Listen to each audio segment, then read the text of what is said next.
دل کا اجالا شان رمضان، ہے مومنوں کے دل کا اجالا شان رمضان، ہے سارے مہینوں سے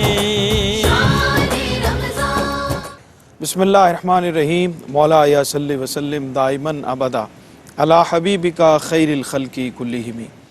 ناظرین اکرام، حمد باری تعالیٰ سے آج کی افطار ٹرانسمیشن کا آغاز کرتے ہیں۔ شان رمضان کی یہ خصوصی ٹرانسمیشن ایئر وائی کیو ٹی وی کے لاہور اسٹوڈیوز سے آپ دیکھ رہے ہیں، اور میزبان ڈاکٹر سرور حسین نقشبندی حاضر خدمت ہے۔ غم و علم میں کرم کی ردائیں دیتا ہے، غم و علم میں کرم کی ردائیں دیتا ہے، ہر ایک بیمار کو وہی شفائیں دیتا ہے۔ یہ اس لیے ہے کہ پہچان ذات ہو جائے، یہ اس لیے ہے کہ پہچان ذات ہو جائے، وہ حسن والوں کو کیا کیا ادائیں دیتا ہے۔ وہی تو ہے جو کھلاتا ہے نو بنو غنچے، وہی تو ہے جو کھلاتا ہے نو بنو غنچے، وہی تو ہے جو یہ رنگی قبائیں دیتا ہے، بلا کے اپنے حرم میں گناہ گاروں کو زمین پہ خلد بری کی ہوائیں دیتا ہے۔ اور کسی بھی شے کی طلب ہے تو مانگ لو مجھ سے، وہ روز پہلے فلک پر صدائیں دیتا ہے۔ کسی بھی شے کی طلب ہے تو مانگ لو مجھ سے، وہ روز پہلے فلک پر صدائیں دیتا ہے۔ دعا کرو کہ ہمیشہ وہ ذکر میں رکھے، وہ اپنی یاد بھلا کر سزائیں دیتا ہے۔ دعا کرو کہ ہمیشہ وہ ذکر میں رکھے، وہ اپنی یاد بھلا کر سزائیں دیتا ہے۔ فقط ارادہ کرے کوئی دل میں نیکی کا، وہ نیتوں پہ ہی اس کی جزائیں دیتا ہے، وہ نیتوں پہ ہی اس کی جزائیں دیتا ہے۔ لپٹ کے قدموں سے جنت نشین ہو جائیں، اسی لیے تو وہ بیٹوں کو مائیں دیتا ہے۔ اسے کرم نہ کہوں تو میں کیا کہوں سرور، ہر ایک شخص جو مجھ کو دعائیں دیتا ہے۔ حمد کے ان اشعار کے ساتھ آئیے پروگرام کی طرف چلتے ہیں۔ عظیم لوگوں کے اخلاق ہمارا ٹاپک ہے، ہمارا موضوع ہے بنیادی، اور اس پہ ہم کردار کی اخلاق کی خوبیوں کے حوالے سے بات کر رہے ہیں۔ تو آئیے مہمانوں سے آپ کا تعارف کرواتے ہیں۔ جناب پیر عرفان الہی قادری صاحب آستانہ عالیہ ساہو چک شریف سے ہمارے ساتھ تشریف فرما ہے، حضرت خوش آمدید کہتے ہیں آپ۔ پروفیسر محمد تیمور فاروقی صاحب ہمارے ساتھ تشریف فرما ہے، آپ کو بھی خوش آمدید کہتے ہیں۔ ایجوکیشنسٹ ہیں اور اسکالر ہیں، ہمارے ساتھ تشریف فرما ہوئے آج بھی۔ قاری محمد یونس قادری صاحب کا نام کسی تعارف کا محتاج نہیں ہے، اور ہمارے ساتھ اس پروگرام میں بطور مہمان تشریف فرما ہے، آپ کو بھی خوش آمدید کہتے ہیں۔ بورے والا سے ہمارے بہت ہی ممتاز ثنا خاں اعظم علی نجفی صاحب آج ہمارے ساتھ تشریف فرما ہے، آپ کو بھی خوش آمدید کہتے ہیں، اور بسم اللہ کلام عطا فرمائیے۔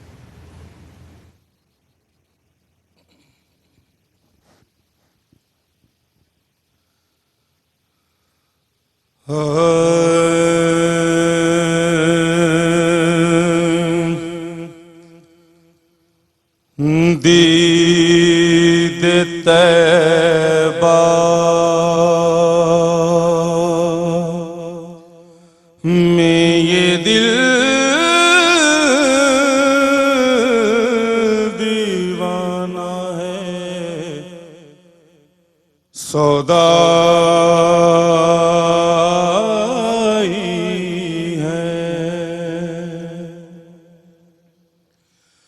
دید طیبہ میں یہ دل دیوانہ ہے، سودائی ہے۔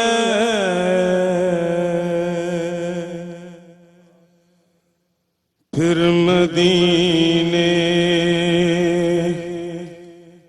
کی حسین چلی آئی ہے، پھر مدینے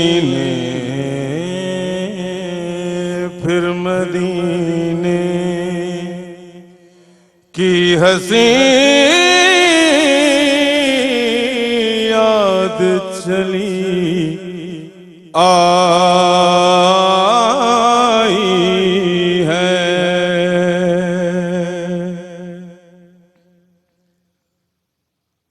اولیاء پلکوں پہ چلتے ہیں، سنا ہے میں نے،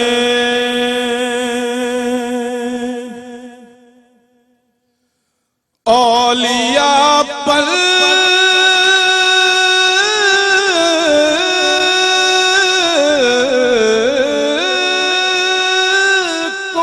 پہ چلتے ہیں، سنا ہے میں نے،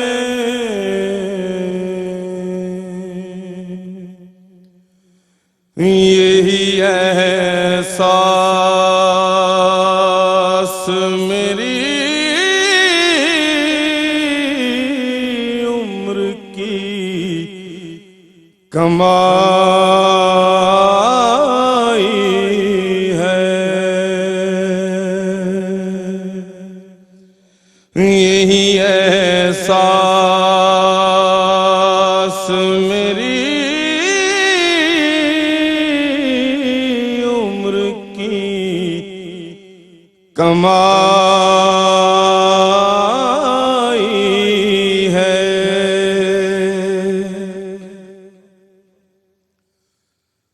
سنتا ہوں تیبہ تجھے جنت کے سلامات ہیں،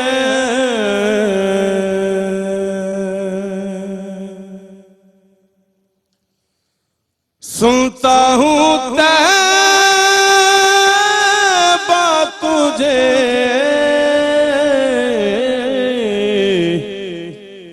جنت کے سلامات ہیں، قصے سن سن کے تیرے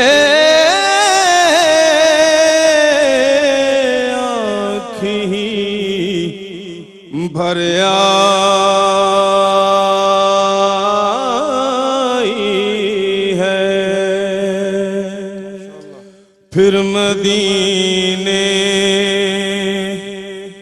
کی ہنسی یاد چلی آئی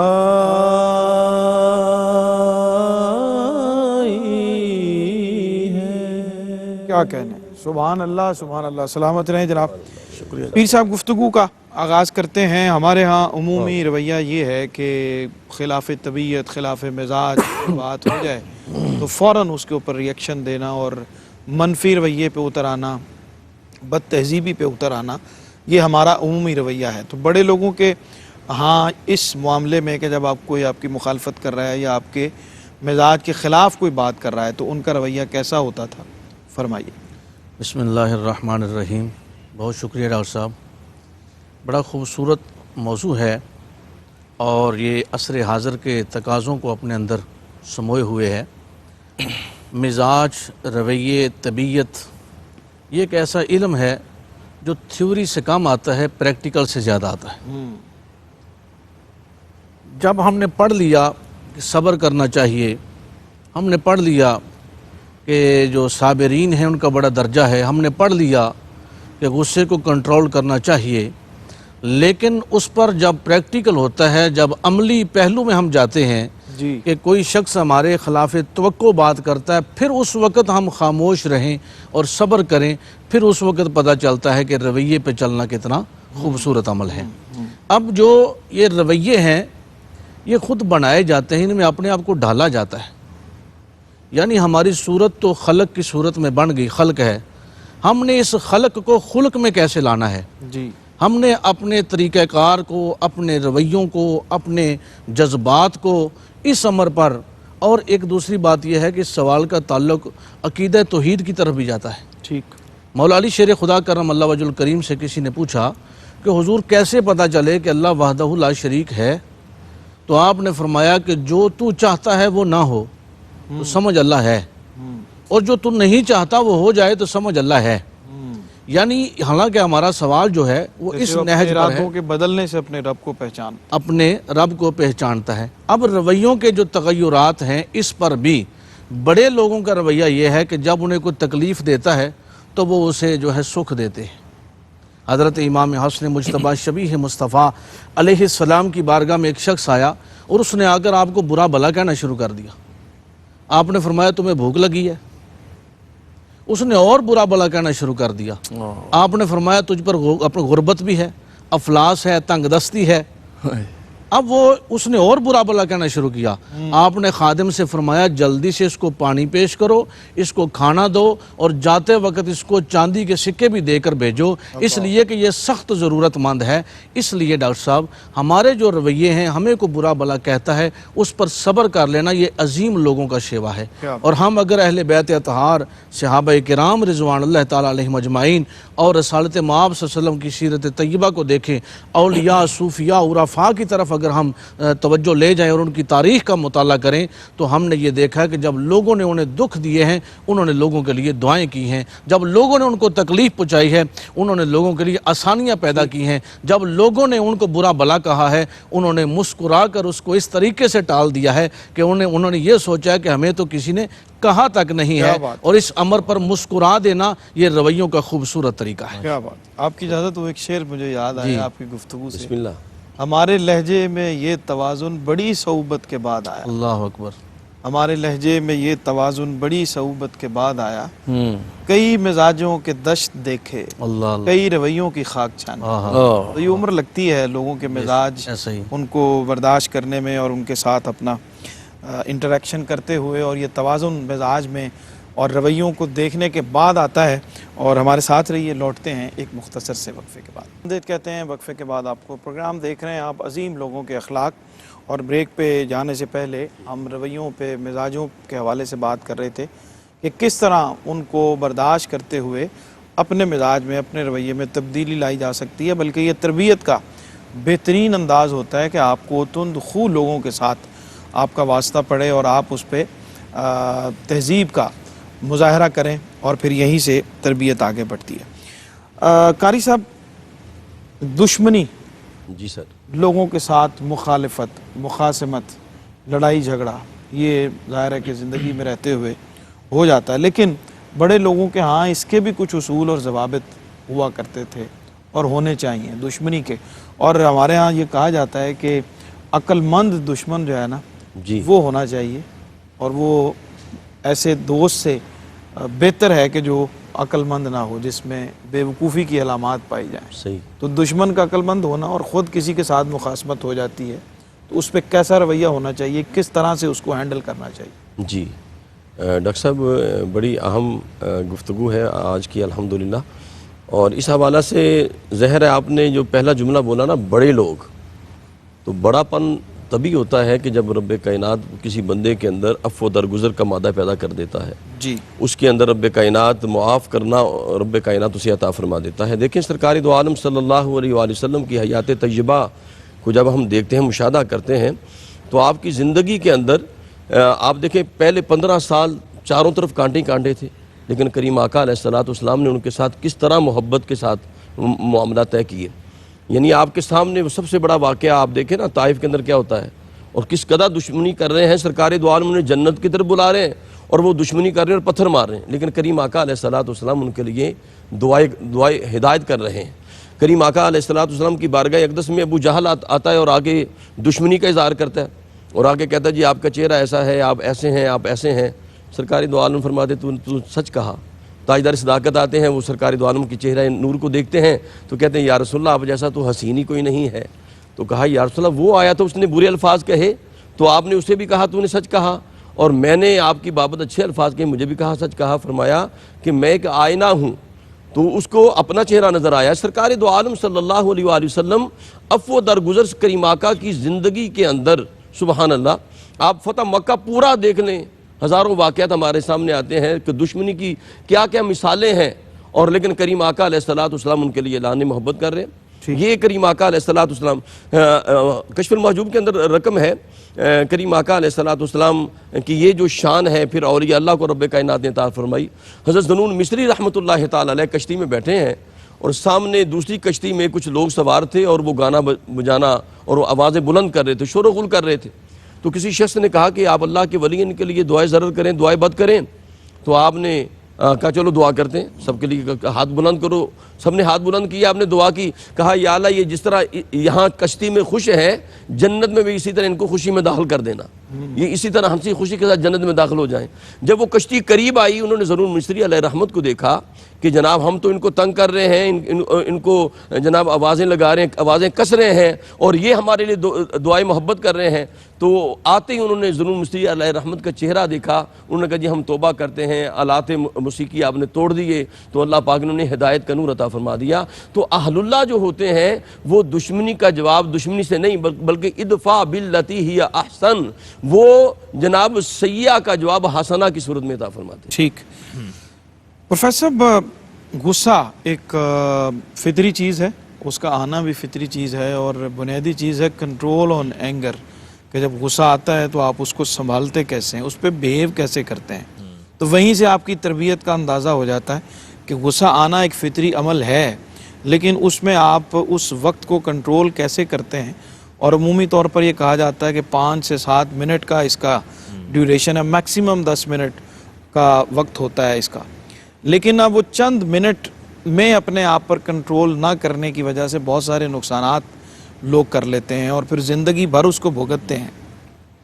تو بڑے لوگوں کا اور جن کے اخلاق کی ہم بات کر رہے ہیں، ان کا رویہ اینگر کے معاملے میں، غصے کے معاملے میں کیسا رہا؟ بسم اللہ الرحمن الرحیم، اللہم صلی علی سیدنا و نبینا و مولانا محمد وبارک وسلم وصلی علیہ۔ ڈاکٹر صاحب، یہ سوال جو آپ نے پوچھا، یہ میں سمجھتا ہوں کہ فی الوقت اس حاضر دور کے اندر ہر شخص اس بیماری میں، اس مرض میں مبتلا ہے۔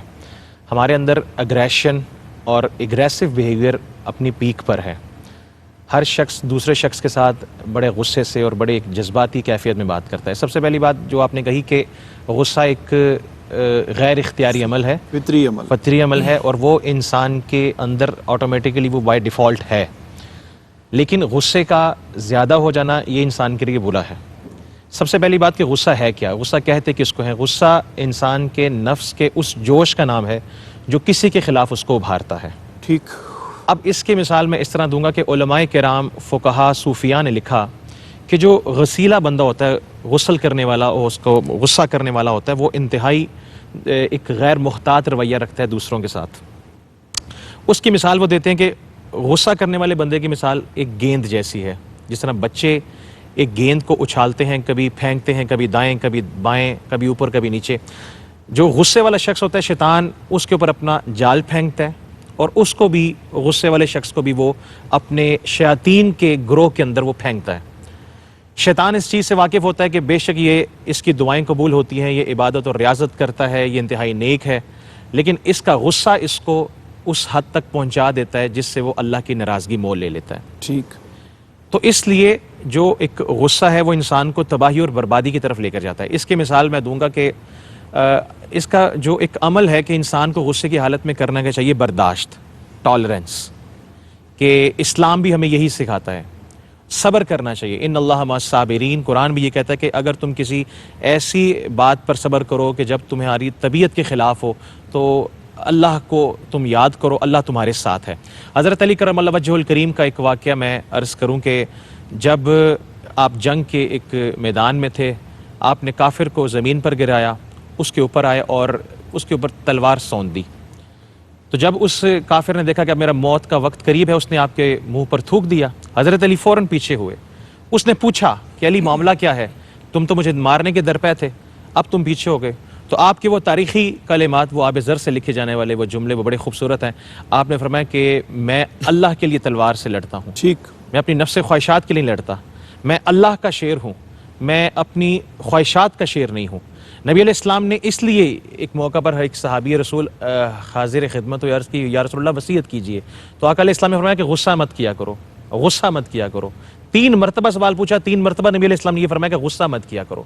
تو غصہ جب ایک انسان کے اندر ہوتا ہے تو وہ مس مینجمنٹ کرتا ہے.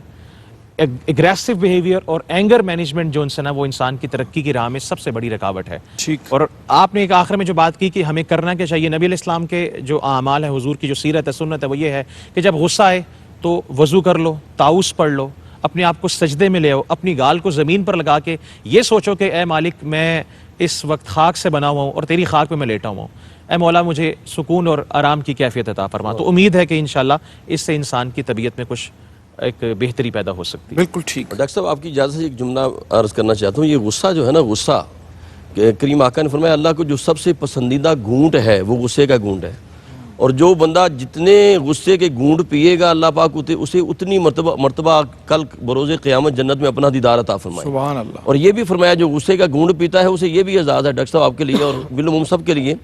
فرمایا کہ جو غصہ کا گھونٹ پی جاتا ہے قیامت کے دن اللہ پاک حوروں کو کھڑا کرے گا. رب فرمائے گا جس کو چاہتے ہو لے جاؤ، جو غصہ پینے والا ہے جو حور کو چاہے گا وہ اپنے ساتھ لے جائے گا. کیا یہ خاص طور پہ میرے لیے کیونکہ مخاطب اول آپ ہے نا جی، اس لیے. بالکل ٹھیک. اچھا پیر صاحب، یہ نقصان ہو جانا بھی ایک معمولی بات ہے، زندگی میں فائدے بھی ہوتے ہیں، نقصانات بھی ہوتے ہیں. اس وقت بھی اپنے آپ کو کنٹرول میں رکھنا، عمومی طور پہ تو ظاہر ہے پریشانی فوری طور پہ لاحق ہو جاتی ہے، انسان آپے سے باہر ہو جاتا ہے، برہم ہو جاتا ہے، بیہیویئر اس کا ایٹیچیوڈ جو ہے وہ منفی ہو جاتا ہے. تو بڑے بڑے لوگوں کے نقصانات جو ہیں وہ ہوئے، لیکن بڑے لوگوں کا رویہ نقصانات ہونے پر کیسا رہا حضرت امام ابو حنیفہ کے حوالے سے بھی معروف ہے کہ کسی نے بتایا کہ سامان آ رہا تھا آپ کا، تو وہ جہاز ڈوب گیا، آپ نے کہا الحمدللہ، اور کسی نے کہا کہ نہیں یہ وہ خبر غلط تھی اور وہ بچ گیا، آپ نے پھر کہا الحمدللہ. فرمائیے کس طرح دیکھتے ہیں اس کو؟ جی ڈاکٹر صاحب دیکھیں، اگر ہم یہ جو غصہ جب تکلیف پہنچے اور پھر اس پر غصہ آنا، پہلے ہم اس کو قرآن مجید سے دیکھتے ہیں کہ خالق لم یزل نے آزمائش کا ذکر فرمایا. وَلَنَبْلُوَنَّكُمْ بِشَيْءٍ مِّنَ الْخَوْفِ وَالْجُوعِ وَنَقْصٍ مِّنَ الْأَمْوَالِ وَالْأَنفُسِ وَالثَّمَرَاتِ وَبَشِّرِ الصَّابِرِينَ الَّذِينَ إِذَا أَصَابَتْهُمْ مُصِیبَةٌ قَالُوا إِنَّا لِلَّهِ وَإِنَّا إِلَیْهِ راجعون. یعنی یہاں یہ بتایا جا رہا ہے کہ ہم تمہیں آزمائیں گے. کیسے آزمائیں گے؟ اب یہ ایک انسان کے لیے جو سب سے زیادہ بڑی پریشانیاں ہیں وہ ساری اس میں ذکر کی گئی ہیں. مال کی کمی، جانوں کا نقصان، پھلوں کا نقصان، یعنی اس میں تجارت بھی ہے، اس میں اس کی زندگیوں کے رشتے بھی ہیں، اس میں اس کا مال بھی ہے. یہ تمام چیزوں کو اللہ رب العزت نے بیان فرمانے کے بعد فرمایا کہ اب ان تمام نقصانات پر اگر کوئی صبر کرتا ہے اس کے لیے بشارت ہے. وبشر الصابرین، بشارت ہمیشہ اس کے لیے ہے جو اچھی خبر ہے. بشارت اسے کہا جاتا ہے جو کسی کے اعمال کی بلندی کے لیے ہو، یا کسی کو ہم یہ کہیں کہ میں تمہیں 2 لاکھ روپیہ دوں گا تو یہ اس کے لیے بشارت ہے. ٹھیک. اب بشارت اچھی خبر کو کہتے ہیں. اب اللہ رب العزت نے فرمایا وَبَشِّرِ الصَّابِرِينَ الَّذِينَ إِذَا أَصَابَتْهُمْ مُصِیبَةٌ، جو ان مصیبتوں پر ثابت قدم رہتے ہیں، جو آپے سے باہر نہیں ہوتے. اور اگلا جملہ کیا ہے؟ وہ کہتے کیا ہیں؟ قَالُوا إِنَّا لِلَّهِ وَإِنَّا إِلَیْهِ راجعون. اب دنیا بھر کے مصائب جو پریشانیاں ہیں، سب سے بڑی پریشانی کیا ہوتی ہے؟ کسی کا بھائی انتقال کر گیا، کسی کا باپ، کسی کا بیٹا، کسی کا رشتہ دار. جی. یہ وہ رشتے ہیں جو انسان کے ساتھ جڑے ہوئے ہیں، جن کے ساتھ مانوسیت ہے. اس کے لیے ہمیں حکم کیا ہے؟ کہو انا للہ و انا الیہ راجعون. اب جو ان تمام چیزوں پر صبر کرتا ہے، اگلی اس کے لیے بات یہ ہے کہ اس کا درجہ صابرین میں ہے. اور اگلی اس سے جو آگے کیا ہے کہ اس کے لیے بشارت بھی ہے. اب یہاں بھی یہ بات ہے کہ ہم روزمرہ کے معاملات پر جب تکالیف آتی ہیں، ہمارے عرفاء صوفیہ فرماتے ہیں کہ کوئی جتنی تکالیف سے گزرتا ہے اتنے ہی اس کے مراتب کو بلند کیا جاتا ہے. ٹھیک. اس کے درجات کو بلندی دی جاتی ہے. اگر ہم دنیا داری کے معاملات میں ہمیں نقصان ہوتا ہے، پریشانی ہوتی ہے، پھر ہم اس پر صبر کر کے بیٹھ جاتے ہیں کہ بھئی اللہ کا دیا ہوا مال تھا، اللہ ہی کی طرف سے یہ سارے معاملات ہیں، ہم تو اس بات پر قادر ہی نہیں تھے، ہم تو اس قابل ہی نہیں تھے کہ ہم یہ حاصل کر سکتے. اب اللہ رب العزت کی طرف سے سارے معاملات. اور اگلی بات یہ ہے کہ اپنی تکلیف پر صبر کر کے، برداشت کر کے دوسرے کو معاف کر دینا، یہ صوفیہ کا سب سے بڑا درجہ ہے. کیا بات. اور حصول تقرب اللہ کے لیے، اللہ کے قرب حاصل کرنے کے لیے تقوی حاصل کرنے کے لیے صوفیہ فرماتے ہیں کہ ہر حال میں تم اپنے معاملات کو اپنے رب پہ چھوڑ دو. تمہیں تکلیف آتی ہے، پریشانی آتی ہے، لیکن اپنی زبان پر جو ہے وہ اس امر پہ تم رہو کہ یہ اللہ کی طرف سے تھا، اللہ کی طرف سے ہو گیا ہے، اور میں اس پر اپنی زبان الحمدللہ کے سوا نہیں کھولوں گا. جیسا کہ آپ نے ابتدا میں کہا تھا، امام اعظم ابو حنیفہ رحمۃ اللہ تعالی علیہ، یہ ہمارے لیے تعلیم ہے. دکھ پہنچے، پریشانی پہنچے، نقصان ہو جائے، ہم نے اس پر صبر کرنا ہے، اس کو برداشت کرنا ہے، اور برداشت کرنے والا اللہ اور اللہ کے رسول کا محبوب ہوتا ہے. بالکل ٹھیک. ناظرین اکرام، بریک کا وقت ہے، ابھی لوٹتے ہیں تو پھر اپنے ماتحتوں کے ساتھ، اپنے زیر دستوں کے ساتھ جو رویہ ہے وہ کیسا ہونا چاہیے، اور بڑے لوگوں کا کیسا رویہ تھا، ان کے اخلاق اور کردار اس حوالے سے کیسے تھے، اس پہ بات کرتے ہیں. اور پھر غزوہ بدر کے حوالے سے بھی انشاءاللہ ہم اپنے مہمانوں سے رہنمائی لیں گے. ہمارے ساتھ رہیے، لوٹتے ہیں ایک چھوٹے سے وقفے کے بعد. ناظرین خوش آمدید کہتے ہیں وقفے کے بعد، اور دیکھ رہے ہیں آپ عظیم لوگوں کے اخلاق اور کچھ بنیادی اخلاقی برائیوں کے حوالے سے ہم بات کر رہے ہیں کہ وہ نیچرل ہوتی ہیں، جیسے دشمنی ہے، غصہ ہے، بیہیویئر کا تبدیل ہو جانا ہے، صبر نہ کر سکنا ہے، اس میں کس طرح سے اپنے آپ کو، اپنے ایٹیٹیوڈ کو بیلنس رکھنا ہے، اس پہ ہم بات کر رہے ہیں. اور اس پہ ہم رہنمائی لے رہے ہیں تاریخ سے، اپنے اسلاف سے، اپنے بزرگوں سے.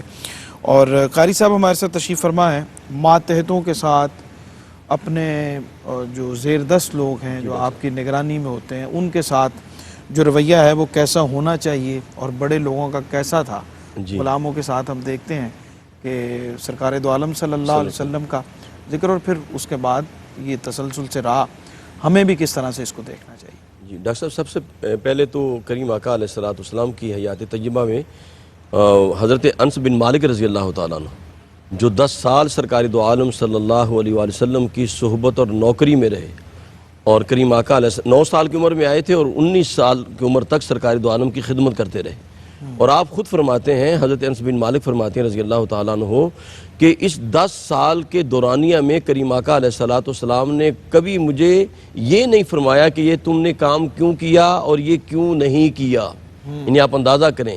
اور کریم آقا کی بارگاہ میں یہ بھی پوچھا گیا، یا رسول اللہ، اگر کوئی جو ماتحت ہو اور ملازم ہے، آپ کا غلام ہے، اب تو غلامی کا دور نہیں ہے، جو ملازم ہے تو کتنی دفعہ اسے معاف کر دینا چاہیے؟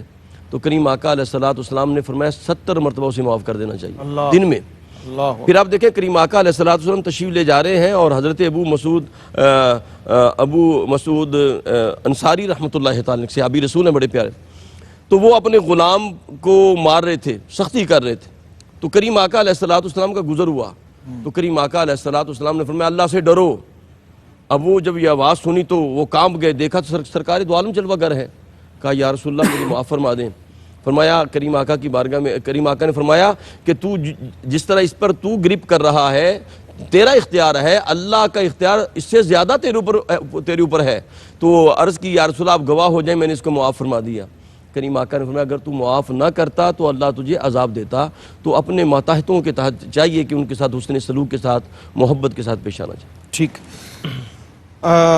پروفیسر صاحب فرمائیے، غزوہ بدر کے حوالے سے آج 17 رمضان المبارک ہے، اور یہ کفر کا، اسلام کا پہلا معرکہ ہے. اللہ کی نصرت اور مدد اتری ہے، اور ایک ایسے جوہر دکھائے ہیں محبت کے، جاں فشانی کے، جاں نثاری کے، اور اپنی جانوں کو قربان کرنے کے، اور اللہ کی خاطر لڑنے کے. کیا فرماتے ہیں ڈاکٹر صاحب؟ 17 رمضان المبارک مارکہ حق و باطل، غزوہ بدر کا یہ دن ہے. اسلام کی تاریخ کا سب سے پہلا یہ مارکہ، اور مد مقابل اسلام کے کفار ہیں جو تعداد میں بھی زیادہ ہیں اور مالی سہولیات میں بھی وہ لوگ زیادہ ہیں. لیکن نبی صلی اللہ علیہ وآلہ وسلم اپنے 313 اصحاب کو لے کر اسلام کی سربلندی کے لیے نکلتے ہیں. اور جب مقابلہ ہوتا ہے، ایک تفصیلی واقعہ کہ مسلمانوں کے پاس اسلحہ کی بھی کمی ہے اور مین پاور کی بھی کمی ہے، افرادی قوت بھی کم ہے، لیکن اس کے باوجود بھی کہ نبی علیہ السلام کی تربیت دیکھیں کہ آپ صلی اللہ علیہ وآلہ وسلم نے اس معاشرے کے اندر ایک کم عرصے میں اپنے اصحاب کی کس طرح سے تربیت فرما دی تھی کہ ان کا توکل الی اللہ اتنا مضبوط ہو چکا تھا کہ وہ یہ جانتے تھے کہ افراد کی کثرت سے جو ہے وہ اسلام کی سربلندی نہیں ہے. اگر افراد میں تاریخ کی بات کروں، 4 لوگ بھی ہوں اوائل اسلام کے دور کے اندر تو امت وہ بھی ہے. ان کا بھی توکل اللہ پر مضبوط ہے. اور اس کے بعد اب یہ اصحاب 313 ہیں.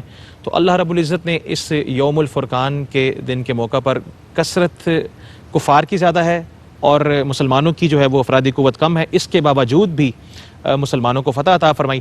دراصل یہاں پر ایک پیغام یہ بھی ہے کہ اسلام کے حوالے سے جب بندہ ایک انٹینشن لے کر، خلوص دل لے کر، خلوص نیت لے کر نکلتا ہے تو اللہ رب العزت اس کے معاملات کا حامی و ناصر بن جاتا ہے، اور اللہ رب العزت اس کی مدد بھی جو ہے وہ اچھے کاموں میں فرمایا کرتا ہے. اس کی مثال غزوہ بدر کی. بالکل ٹھیک. پیر صاحب کیا فرماتے ہیں جی؟ خدا کے فضل سے اونچا ستارہ بدر والوں کا، واہ واہ.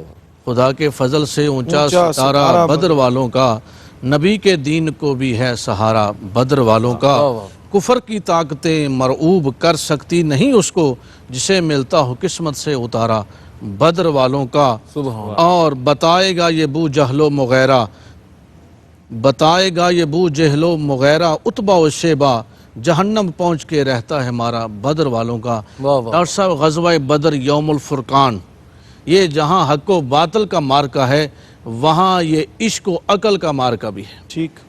ایک طرف عشق کھڑا ہے، دوسری طرف عقل ہے. اور عشق کے جو مجاہد ہیں، جو میرے نبی کے غلام ہیں، وہ بہت چند تعداد 313. لیکن یہاں میں ایک بات کروں کہ میرے کریم آقا حضور سید عالم صلی اللہ علیہ وسلم نے ایک دعا فرمائی میدان بدر میں جا کر. وہ دعا بھی ہے اور میرے مصطفیٰ کی ادا بھی ہے.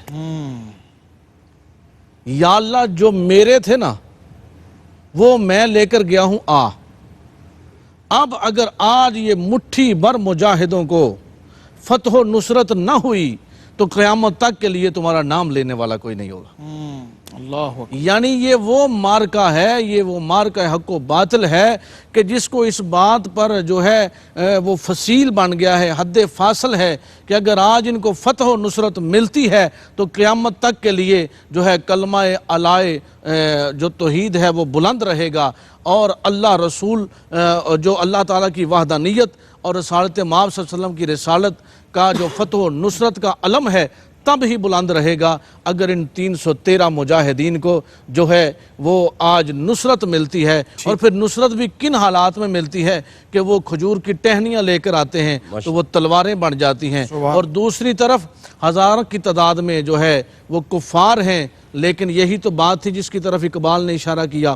آج طاغوت کو، یہود کو، ہنوز کو ہماری کوٹھی کار بنگلوں کا کوئی فکر نہیں، کیونکہ ہم سے زیادہ اس کے پاس ہے. اگر وہ ڈرتا ہے تو اسی بات سے ڈرتا ہے جو جناب اقبال نے کہی ہے، یہ فاقہ کش جو موت سے ڈرتا نہیں ذرا، روح محمد اس کے بدن سے نکال دو. ان 313 کے بدنوں میں روح محمد موجود تھی جس کی وجہ سے اللہ نے فتح و نصرت عطا فرما دی. کیا بات ہے، سبحان اللہ. قاری صاحب پیغام عطا فرما. جی قبلہ ڈاکٹر صاحب یہ اسی حوالے سے تھوڑی سی میں نے عرض کرنی ہے کہ یہ وہ مارکا ہے کہ جس میں آپ اندازہ کریں کہ ملائکہ بھی حاضر ہیں.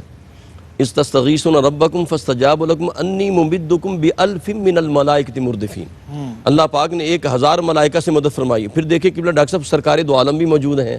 پھر دیکھیں قرآن کہتا ہے اِذْ یُوحِی رَبُّکَ إِلَى الْمَلَائِکَةِ أَنِّی مَعَکُمْ. اللہ پاک نے فرمایا میں بھی اس غزوہ میں شامل ہوں. اور پھر کمال کی بات یہ ہے کہ اس غزوہ بدر کے اندر جب سرکار دو عالم نے بدر کے میدان کا مشاہدہ کیا تو کریم آقا علیہ السلام نے نشان لگائے. فرمایا یہاں ابو جہل مرے گا، یہاں عتبہ مرے گا، یہاں شیبہ مرے گا. تو سب کے نشان رقم کیے. اور صحابہ کہتے ہیں میں اللہ کی عزت کی قسم ہے کہ جب غزوہ بدر بپا ہو گیا تو ہم نے دیکھا کہ جہاں جہاں سرکار دو عالم نے نشان ثبت کیے تھے وہیں کافر واصل جہنم پڑا ہوا تھا. اور ڈاکٹر صاحب ایک کافر کا بڑا عجیب واقعہ تھا کہ وہ تڑپ رہا تھا اور اس کا نشان دور تھا، اور وہ صحابی کہنے لگے اس کا نشان تو سرکار نے وہاں لگایا اور یہ یہاں تڑپ رہا ہے. لیکن وہ تڑپتا وہیں پہنچ گیا جہاں سرکار نے نشان ثبت کیا تھا. تو غزوہ بدر کیا شان ہے جناب. سبحان اللہ سبحان اللہ.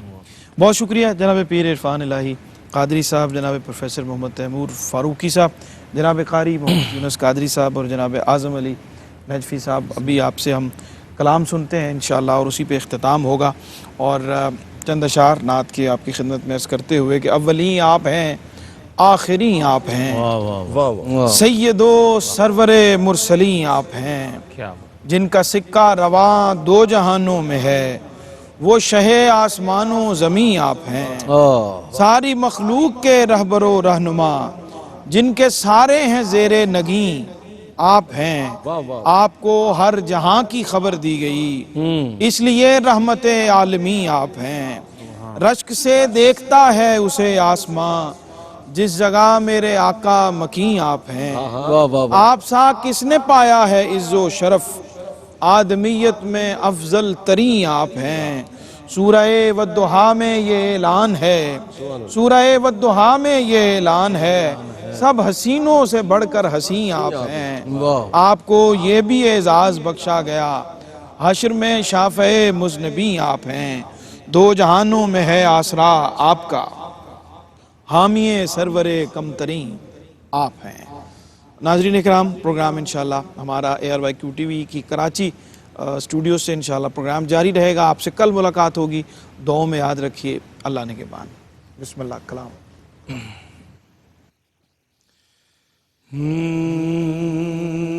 بن کے خیر الورا آگے مصطفیٰ، ہم گناہگاروں کی بہتری کے لیے بن کے خیر الورا، بن کے خیر الورا آ گئے مصطفیٰ، ہم گناہگاروں کی بہتری کے لیے ایک طرف بخشش، ایک طرف جنتیں، کیسے انعام ہے امتی کے لیے بن کے خیر الورا۔ چاند دو ہو گیا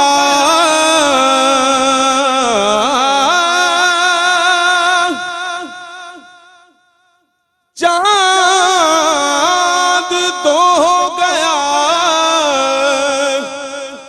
جو ہی انگلی اٹھی سوئے سورج نے بھی آنکھ تھی کھول دی، کھوٹی قسمت میری وہ جو کر دے کھری،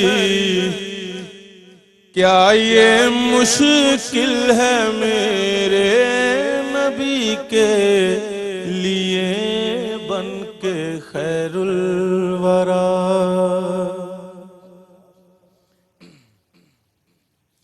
ہلکے ہلکے جو دل میں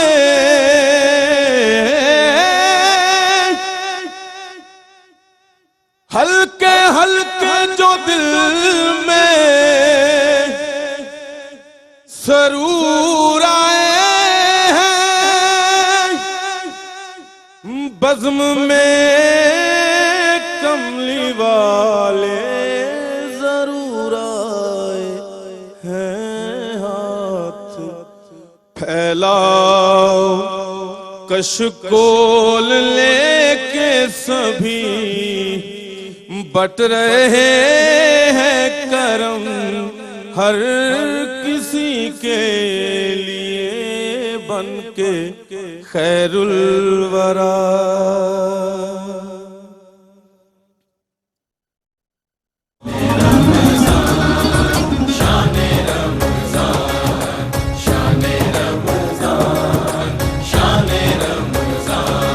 ہے مومنوں کے دل کا